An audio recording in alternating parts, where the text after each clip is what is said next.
பாரதிய ஜனதா கட்சியினுடைய கூட்டணி தேவையா? பிஜேபியோட கூட்டணி வச்சு அது கண்டிப்பா சரிபட்டு வராது. தமிழ்நாட்டுல நல்ல ஒரு அபிப்பிராயம் பிஜேபி மேல கிடையாது.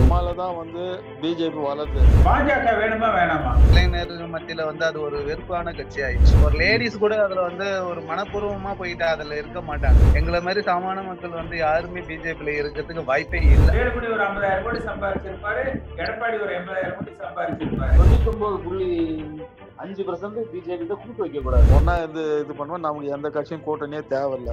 பிஜேபி தவிர்த்தோம்னா நல்லா இருக்கும். எடப்பாடி இவங்க மிரட்டினா தூக்கி உள்ள போட்டுருவானுங்க. பிஜேபி கூட்டணி வேணுமா வேணாமா? கண்டிப்பா வேணாம். சிறுபான்மையினருடைய ஓட்டையும் இழக்கிறோம். நம்ம கூட சேர்றதுக்கெல்லாம் அவங்களுக்கு எந்த ஒரு அருகதையும் கிடையாது. அவங்க மிரட்டி இதெல்லாம் பீஸ் ஆகிட்டு இருக்கிறாங்க.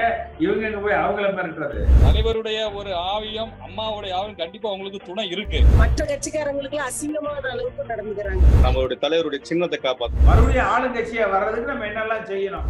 அரசியல்வாதிகள் டிஎம்கேனுடைய பீரியடு மினிஸ்டர்ல இருந்து எம்எல்ஏல இருந்து எல்லாருமே டாக்டர் பாஜக புறந்தல்றாங்க. திமுக பிஜேபிக்கு ஓட்டு போட மாட்டேங்கிறாங்க. யார் எடுத்தாலும் நீ வேண்டாம் இது வரைக்கும் 1,17,000 பேரை வெளியில அனுப்பிச்சிருக்காரு. அம்மா காலத்திலேயே பிஜேபி கூட்டணி இருக்க கூடாது. நிறைய அது மத கலவரங்களை தூண்டும் வகையில் இருக்குங்க. எதிராளி ஸ்ட்ராங்கா இருந்தா யாருக்காவது ஓட்டு போடலாங்கிற மனநிலையில மக்கள் இருக்கிறாங்க. யார் தலைமை தொண்டர்களால ஒரு தலைமையை தேர்ந்தெடுத்தா போறோம். பிஜேபி கூட்டணி இல்லாம ஒன்றுபட்ட அதிமுக இருந்திருந்தா நம்ம ஜெயிச்சிருக்கலாம். கண்டிப்பா ஜெயிச்சிருக்கலாம். அண்ணாமலை வெளியேற்றினா நல்லா இருக்கும்.